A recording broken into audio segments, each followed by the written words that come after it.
গোবিন্দ ঘোষের ঘরে প্রাণ প্রতিষ্ঠা করে তিনি চলে গেলেন। এদিকে গোবিন্দ ঘোষ প্রতিদিন ভিক্ষা করে দিনে 4 বার সেবা দেয়।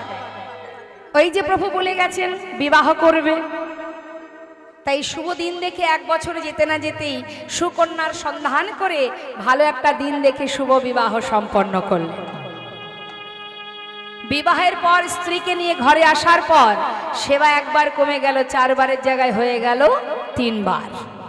সংসার তো বাবা। 1 বছর যেতে না যেতেই একটি পুত্র সন্তান হলো। ভগবানের নামে নাম রাখলেন। ঘরে যে গোপীনাথ, বললে এটা আমার পুত্র গোপীনাথ, আর এ হচ্ছে আমার বিগ্রহ গোপীনাথ।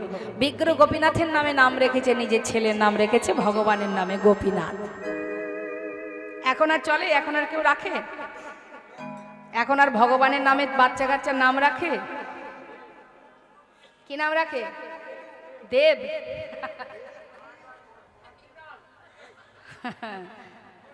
এখন আর ওই ভগবানের নাম কেউ রাখে না।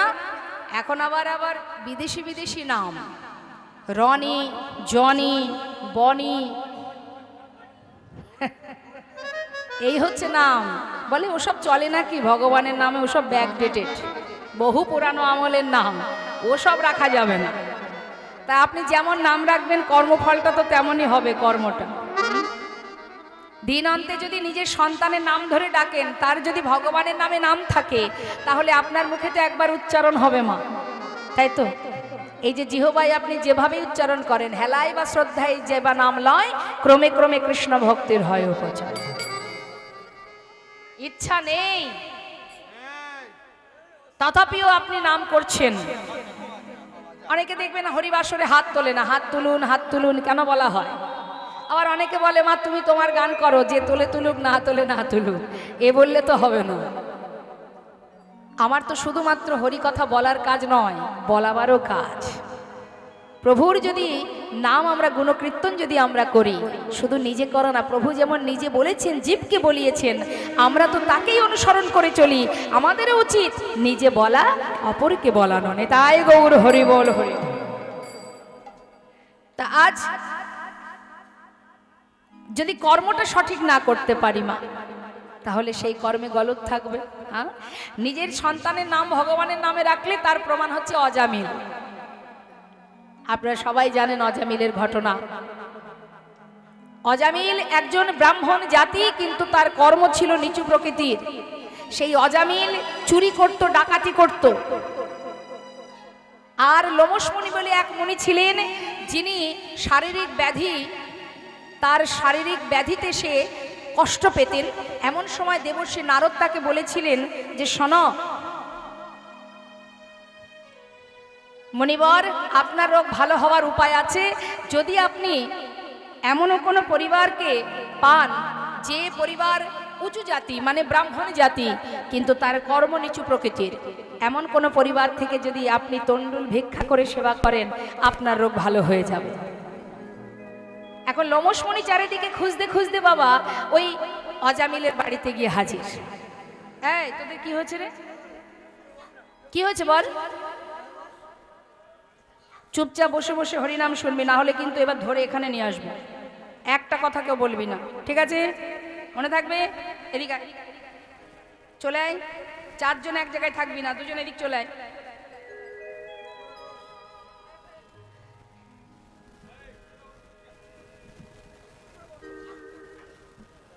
এবার কি হয়েছে বাবা?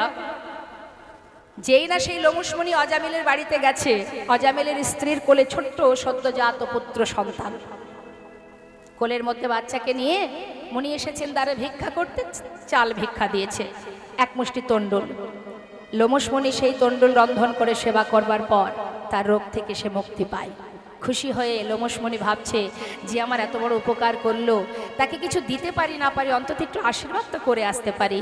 তাই খুশি হয়ে তিনি আবার সেই অজামিলের বাড়িতে গিয়ে বললেন, মা যে উপকার আমার করেছো আমি খুব খুশি, তাই আজ খুশি মনে তোমাদের কাছে আর একবার এলাম একটু আশীর্বাদ করতে। বেশ, কি আশীর্বাদ? না, তোমার কোলে যে ছোট্ট পুত্র সন্তানকে দেখলাম, এই সন্তানের নাম আমিই দেব। আজ থেকে এই পুত্রের নাম নারায়ণ। নেদায় গৌর হরি। কিন্তু অন্যান্য শিশু যারা, তাদের নাম ছিল 1 কোড়ি, 2 কোড়ি, 3 কোড়ি, হ্যাঁ অনেক সন্তান ছিল। ছোট ছেলের নাম নারায়ণ। দেখুন মা, নামের কি মহিমা। জীবনের শুরুতেই যদি আমাদের ভুল হয়ে যায়, সারা জীবন ভুল পথে ছুটতে হবে। যাওয়ার আগে যদি আমরা ভাবি কোনটা করা উচিত কোনটা নয়, ভেবেচিন্তে পা বাড়ালে কখনো ভুল হয় না। ছেলের নাম নারায়ণ, চুরি করেছে, ডাকাতি করেছে, অপরাধ, লাখো লাখো অপরাধ। কিন্তু সেই ব্যক্তি যখন শয্যাশায়ী বাবা বিছানায় শুয়ে আছে, এবার যাই আর সময় হাতে নেই, অন্তিম সময়, শয্যায় শুয়ে আছে, একটু একটু করে সমস্ত ইন্দ্রিয়গুলো শিথিল হতে চলেছে।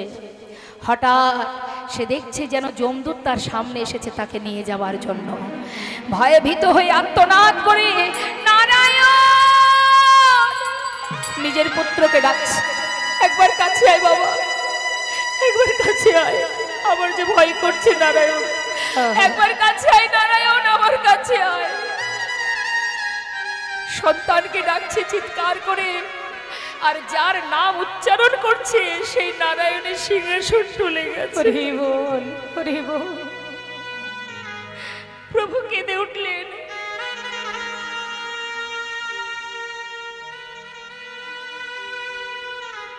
মা লক্ষ্মী জিজ্ঞাসা করলেন, প্রভু হঠাৎ তোমার চোখে জল কেন? দেখছো লক্ষ্মী, আমার ভক্ত কেমন করে ডাকছে আমায়। দুধ পাঠিয়ে দিলেন ভগবান। এসে দেখছে যমদূত দাঁড়িয়ে আছে। তোমরা কেন এসেছো? ওকে নিয়ে যাব। ও তো যাবে না তোমাদের সঙ্গে, আমরা ওকে নিয়ে যাওয়ার জন্য এসেছি। দেখছো না, ওই দেখো সোনার সিংহাসন। কি করে যাবে ও? সারা জীবন অপরাধ করেছে, চুরি করেছে, ডাকাতি করেছে, খুন করেছে, অপরাধ অপরাধ, পাপের পরে পাপ পড়ে গেছে, পাপের ভান্ডার পুড়ে গেছে। ওকে তো তোমরা নিয়ে যেতে পারবে না, আমরা জমালয়ে নিয়ে যাব না। তোমরা তো আনিতে পারবে না। ওর সমস্ত পাপ থেকে ও মুক্ত হয়ে গেছে। কি করে?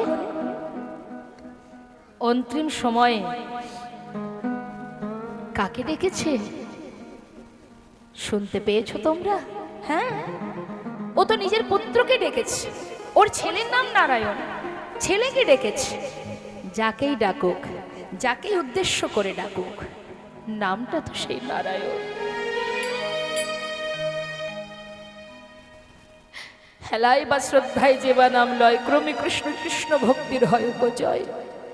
যেভাবেই করুক না কেন নাম, ইচ্ছাই করুক অনিচ্ছাই করুক, যার নাম শুনে বৈকুণ্ঠের নারায়ণের সিংহাসন টলে যায়। তাই তো এসেছি আমরা ওকে নিয়ে যেতে।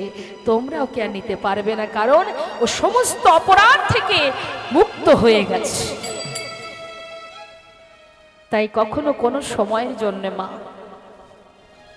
সন্তানদের নাম রাখবেন ভগবানের নামে। দিনের মধ্যে হাজার কাজের মধ্যে দিয়েও পুত্রকে ডাকা মানেই প্রভুর নামটা বদনে উচ্চারণ করা।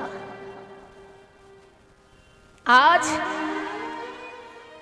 ছেলের নাম রেখেছে গোপীনাথ, কিন্তু সন্তান ঘরে আসার পরে একটু একটু করে সংসার বড় হচ্ছে, আর একটু একটু করে ভগবানের থেকে দূরে সরে যাচ্ছে। দিনে 4 বার সেবা দিতে দিতে এসে দাঁড়ালো এখন 2 বার।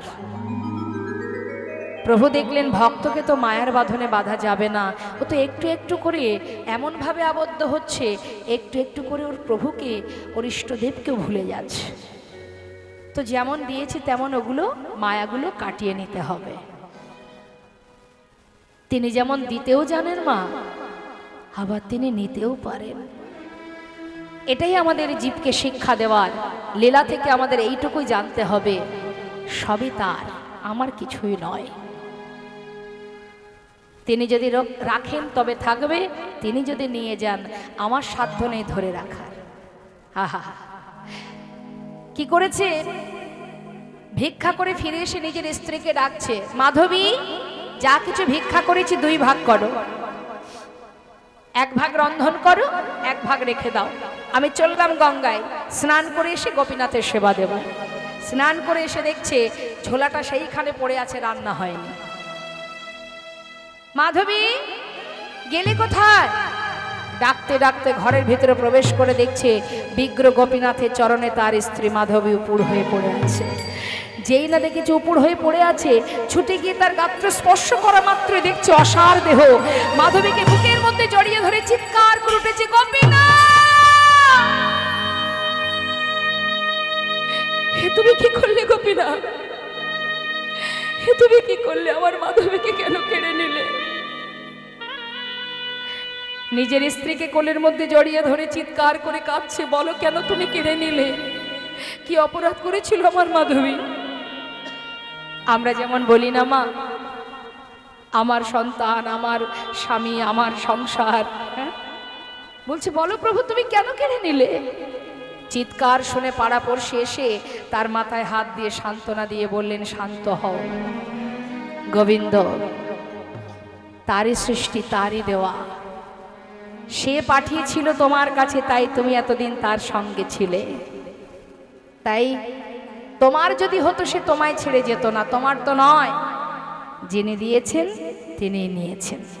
শান্ত হও, তোমার সংসারে যে সন্তান আছে তাকে নিয়ে তুমি সংসারে ভালো থেকো। কোনো কথা না বলে নিজে হাতে তার স্ত্রীর শেষকৃত্য করার পর দিন যায়, একটু একটু করে সন্তান বড় হতে হতে 5 বছর বয়স। ছোট্ট 5 বছরের ছেলে প্রত্যেকের, অনেকেরই ঘরে আছে। আর 5 বছরের শিশু নিজের মা বাবাকে ভালোই চিনতে শেখে। একদিন বাবা ঘরে আসা মাত্রই বাবার কোলে বসে জিজ্ঞাসা করছে, বাবা সকলেরই তো মা আছে, আমার মা কোথায়? আমার মা তো আমাকে কোলে করে আদর করে না, ভালোবাসে না। বলো না, আমার বন্ধুদেরও মা আছে, আমার মা কোথায়? বাবা সন্তানকে বুকে জড়িয়ে ধরে 5 বছরের শিশুকে কি বোঝাবে? আমি তো আছি, আমি তোর মা, আমি তোর বাবা, কাঁদিস না, তুই দুঃখ করিস না বাবা, আমি তোর কোনো দুঃখ রাখবো না, দেখিস। বাবা সন্তানকে আগলে ভিক্ষা করে কোনো রকমে দিন কাটে তার। এইভাবে দিন যায়, প্রতিদিন একই প্রশ্ন, বলো না বাবা মা কোথায়? বলো না বাবা আমার মা কোথায়? সহ্য করতে না পেরে বলেই ফেললেন, তুই মায়ের কথা জানতে চাস? তবে মন্দিরে যে দাঁড়িয়ে আছে ওর কাছে গিয়ে জিজ্ঞাসা কর তোর মা কোথায়। ছোট্ট ছেলে বাবার কথাকে বিশ্বাস করেছে। যেই না বাবা চলে গেছে গঙ্গায় স্নান করতে, গুটি গুটি পায়ে চলে গেল ঠাকুর ঘরে। বিগ্রহ গোপীনাথের সামনে বসে পুত্র গোপীনাথ ডাকছে, গোপীনাথ, ও গোপীনাথ, আমার বাবা বলল তুমি নাকি জানো আমার মা কোথায়? বলো না গোপীনাথ, সবার মা আছে, কিন্তু আমার মা তো আমাকে আদর করে না, ভালোবাসে না। গোপীনাথ তুমি একবার বলো আমার মা কোথায়? বলে দা হে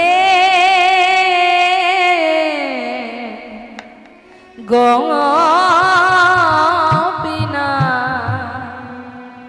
বলো কোথায় আমার মা? বলো বলো কোথায় আমার মা? হারিয়ে গেছে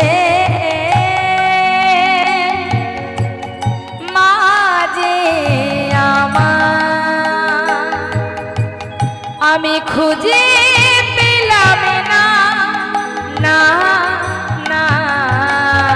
বলো কোথায় আমার মা? বলে দাও হে গোপীনাথ, বলো কোথায় আমার মা? ডাকি আমি মা মা বলে, মাঝে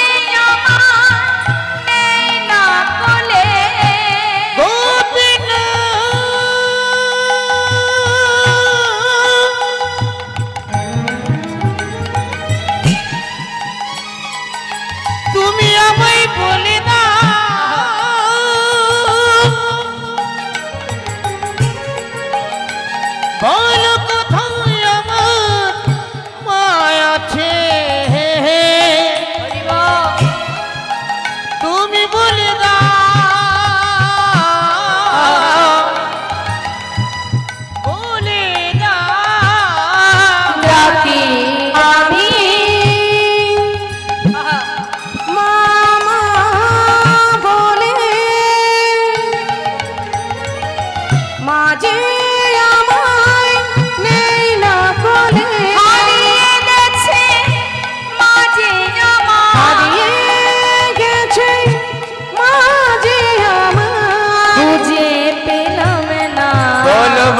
কোথায় আমার মা বলে দাও হে গোপীনাথ, বলো বলো কোথায় আমার মা বলো কোথায় আমার মা, বলো কোথায় আমার মা মা মা বলে ঠাকুর ঘরে বসে কাঁদছে পুত্র গোপীনাথ, আর এদিকে বাবা গঙ্গা থেকে স্নান করে এসে ডাকছে গোপীনাথ, ও গোপীনাথ কোথায় তুই, শিগগিরই আয় বাবা, কতক্ষণ তোকে দেখিনি। সব মা বাবাই যেমন সন্তানকে ভালোবাসে, গোবিন্দ ঘোষও নিজের পুত্রকে ভালোবাসে। ডাকছে সন্তানকে, ডাকতে ডাকতে ঘরের ভিতরে প্রবেশ করে দেখছে তার পুত্র কাঁদছে। কাঁদছে, আমার সন্তান কাঁদছে কেন? হঠাৎ দরজা খুলে দেখছে তার পুত্র বিগ্রহ গোপীনাথের সামনে বসে মা মা বলে কাঁদছে। ছুটে গিয়ে গোবিন্দ ঘোষ সন্তানকে বুকের মধ্যে জড়িয়ে ধরে সারা গায়ে হাত বুলিয়ে বলছে, কাঁদিস না বাবা, কাঁদিস না। ওরে, ও কখনো বলবে না তোর মা কোথায়, কোনো দিন বলবে না রে। আমি তোকে বলি শোন, আমি তোর মা, তুই আমাকে মা বলে ডাক, আমাকে বাবা বলে ডাক, কাঁদিস না। তুই যদি কাঁদিস আমি কোথায় যাব বল, আমি আর যাব কোথায়, আমার আর কোথায় জায়গা আছে, তুই ছাড়া যে আমার আর কেউ নেই, গোপীনাথ কাঁদিস না। বলতে বলতে দেখছি সন্তানের বদন থেকে ঝলকে ঝলকে রুধির ঝরছে, চিৎকার করে উঠেছে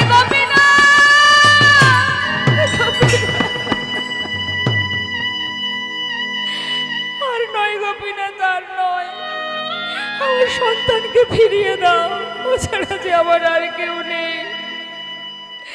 পুত্র কোলের মধ্যে করে নিয়ে চিৎকার করে গোবিন্দ ঘোষ কাঁদছে, কেড়ে নিও না প্রভু গো,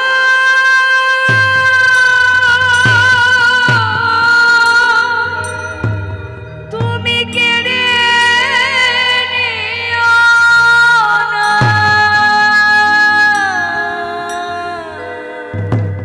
তুমি যে ব্যথা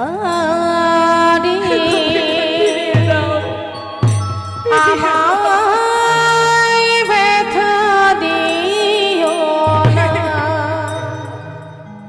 ও ছাড়া যে আমার আর কেউ নেই গোপীনাথ।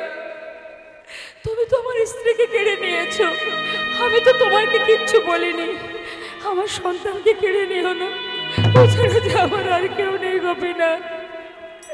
হে গোপীনাথ, আমি তো বলিনি আমার সংসার দাও, আমার সন্তান দাও, আমার পরিবার দাও, আমি তো চাইনি তোমার কাছে, তুমি তো দিয়েছিলে, তবে দিয়ে কেন কেড়ে নিতে চাইছো দয়াময়?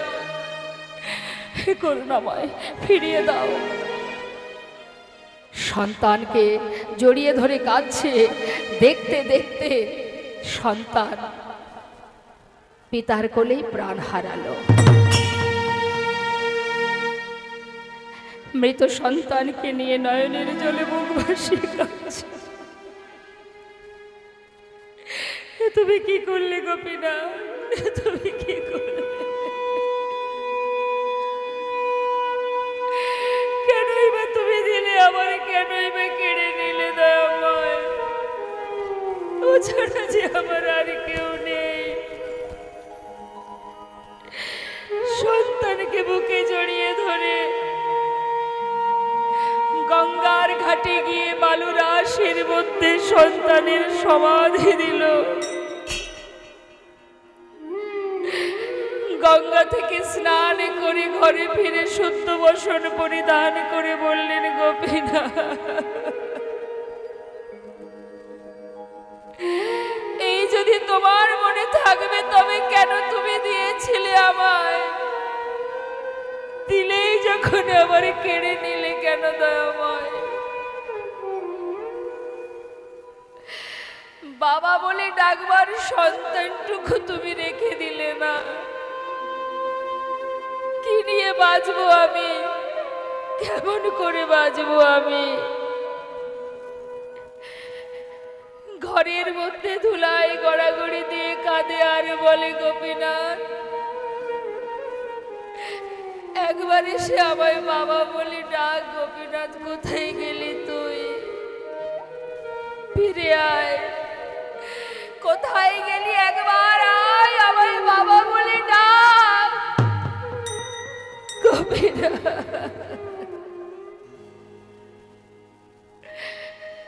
একদিন, দুদিন, 3 দিন হয়ে যায়, না গোপীনাথের সেবা হয়, না নিজে কিছু সেবা করে, প্রাণ যায় তার। এত শোক, নিজেকে আর স্থির রাখতে পারলো না। দেখতে দেখতে 4 দিন ভগবান আর পারছেন না, বিগ্রহ থেকে সচল মূর্তি ধারণ করে 1 পা 2 পা করে এসে ডাকছে, বাবা, বাবা। কে? আমি তোমার পুত্র গোপীনাথ। আমার পুত্র?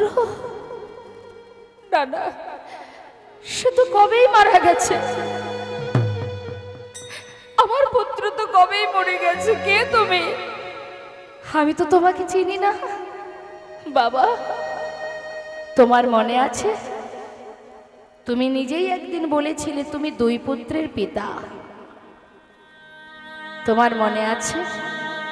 আচ্ছা বাবা, কারোর যদি 2টো সন্তান থাকে, তার মধ্যে যদি একটি মারা যায়, তবে কি বাবা আরেকটি সন্তানকে না খাইয়ে রাখে?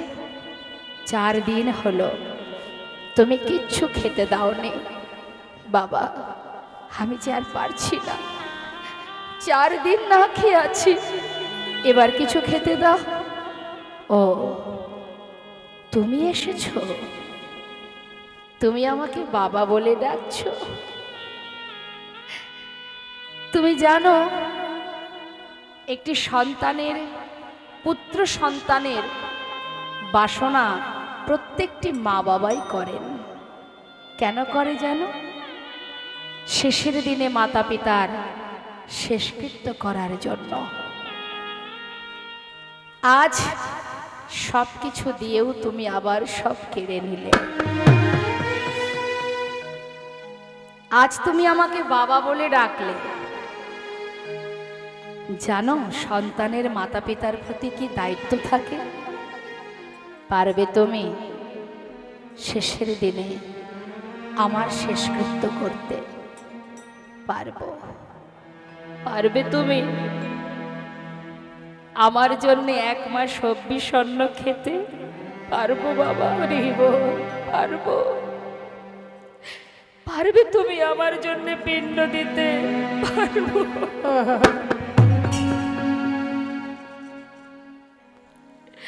আমি পারবো বাবা, আমি পারবো। 1 দিন 2 দিন নয়, পৃথিবীতে যতদিন চন্দ্র সূর্যের উদয় হবে, ততদিন আমি তোমার শেষকৃত্য করে যাব। রিবল, রিবল, আজ কথা দিলাম আমি, এবার কিছু খেতে দাও। কয়েক বাড়ি থেকে আমি কোনো রকম কষ্ট করে, ভিক্ষা করে, কোন রকমে রান্না করে প্রভুর সেবা দিল। কয়দিন চলে গেল এইভাবে। হঠাৎ একদিন গোবিন্দ ঘোষ শয্যাশায়ী হলেন। ভগবান পুত্র হয়ে প্রতিদিন বিগ্রহ থেকে সচল মূর্তি ধারণ করে তার মাথার পাশে বসে গলাটা জড়িয়ে ধরে কাঁদে, বাবা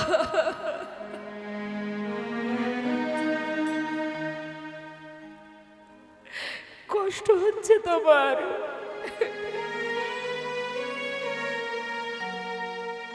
কষ্ট কেন হবে? অন্তিম সময় এসেছে আমার, চলে যাওয়ার সময় হয়েছে আমার। এই এই সময় যে সবার জীবনে আসবে বাবা, কষ্ট পেলে হবে। তুই কাঁদছিস কেন? কাঁদিস না গোপীনাথ, সবাইকেই যেতে হয়, এসেছি মানে তো যেতে হবে। কাঁদিস না। আজ আর মনে নেই যে ভগবান পুত্র হয়ে পাশে বসে আছে। ভেবেছি নিজের ছেলে, সব কিছু বিস্মরণ হয়ে গেছে মা, মানে কিছুই আর তার মনে নেই, সব ভুলে গেছে। কিছু মাথায় আসছে না, কিছু বুঝতে পারছে না। সন্তান ভেবে বলছে, গোপীনাথ আমাকে একটু চরণামৃত এনে দে না, একটু চরণামৃত আমাকে সেবা দে। দেব বাবা। ভগবান সচরণামৃত পান করালেন। গোপীনাথ বলো বাবা, আমার শিয়রের পাশে একজোড়া করতাল আছে, যাওয়ার আগে আমাকে একটু নাম শোনা না বাবা।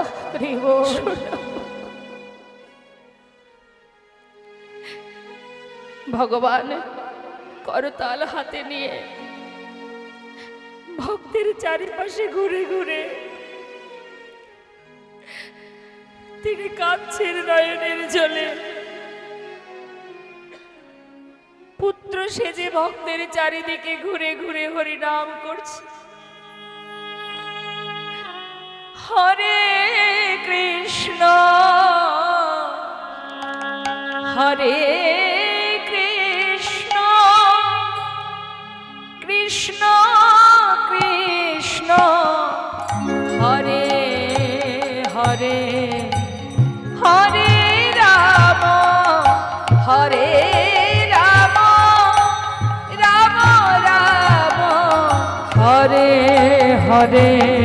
হরে কৃষ্ণ হরে কৃষ্ণ কৃষ্ণ কৃষ্ণ হরে হরে হরে রাম হরে রাম রাম রাম হরে হরে। হরে কৃষ্ণ কৃষ্ণ কৃষ্ণ হরে হরে হরে রাম রাম রাম হরে হরে। হরে কৃষ্ণ কৃষ্ণ কৃষ্ণ হরে হরে হরে রাম রাম রাম হরে হরে হরে কৃষ্ণ কৃষ্ণ কৃষ্ণ হরে হরে হরে রাম হরে রাম রাম রাম হরে হরে। নাম শুনতে শুনতে প্রাণ পাখি চলে গেল, কেউ জানতে পারল না। ভগবান পুত্র হয়ে পাড়াপড়শিকে ডেকে বললেন, শিগগিরই এসো তোমরা, যে যেখানে আছো তাড়াতাড়ি এসো, আমার বাবা মারা গেছে, তার শেষকৃত্য করতে হবে। জানতে পেরে ছুটে এসে সবাই গোবিন্দ ঘোষের ঘরেই তার সমাধি দিলেন। এদিকে মন্দিরে গোপীনাথ মন্দিরের সেবা সে তো আর বন্ধ থাকবে না। ওই এলাকার দ্বিতীয় এক পূজারীকে প্রভু স্বপ্ন দেখালেন, পূজারী আমার মন্দিরে প্রবেশ করে আমার রাজবেশ খুলে দাও, কাছা পরিয়ে দাও আমায়, 1 মাস দিনে হব্বিষণ্ণ করে আমাকে সেবা দেবে, দিনে একবার। 1 মাস পর চৈত্র মাসে মধুকৃষ্ণ একাদশী তিথিতে আমাকে স্নান করিয়ে শুদ্ধ বসন পরাবে, আমি আমার পিতার পিণ্ড দান করব গঙ্গা। হরিবল হরিবল। যারা অগ্রদ্বীপে যাননি যাবেন, দর্শন করে আসবেন। আজও মকর সংক্রান্তি তিথিতে সেখানে বিশাল মেলা হয়। গোপীনাথের শুদ্ধ বসন পরিয়ে কাছা পরিয়ে তাকে নিয়ে যাওয়া হয় গঙ্গার ঘাটে, এবং ভগবান আজও সেই ভক্তের জন্য পিণ্ড দান করে যাচ্ছে। যদি ভাগ্যে থাকে একবার দর্শন করে আসবে। তাই তো প্রভু আমার সদা সর্বদাই ভক্তের জন্য ভক্তের বোঝা ভগবানই বল, যেটা আজও বর্তমান।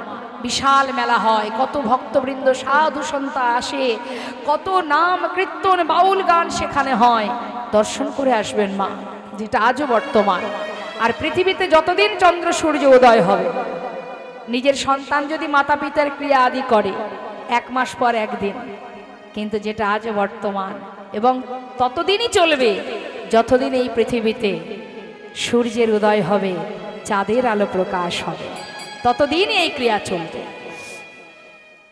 ভগবান আমার বললেন কাছা পরিয়ে দাও, শুদ্ধ বসন পরিয়ে স্নান করিয়ে আমাকে নিয়ে যাবে গঙ্গার পাড়ে, সমস্ত অগ্রদীপবাসীকে নিমন্ত্রণ করবে, সবাই যেন আসে, আমি সবাইকে সেবা দেব।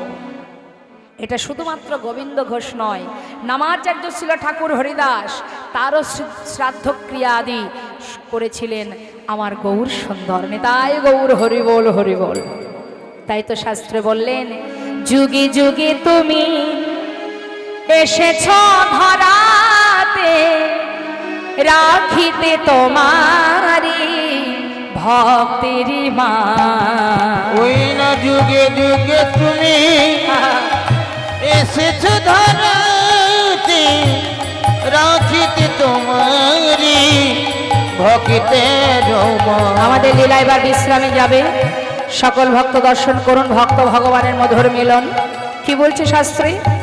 অগো দাঁড়াইল হরি পিণ্ড করে করি, দাঁড়াইল হরি পিণ্ড করে করি, শুদ্ধ বস্ত্র পরে শাস্ত্রের প্রমাণ, দাঁড়াইল হরি পিণ্ড করে করি, শুদ্ধ বস্ত্র আস্তে, পরি, আস্তে আস্তে আস্তে। শাস্ত্রেরই প্রমাণ। ওই না যুগে যুগে তুমি এসেছ ধরাতে। সকল ভক্তচরণে নিবেদন, এইভাবে আসরে কেউ উঠে আসবেন না, আসরে উঠে আসবেন না, আসরে যে কোনো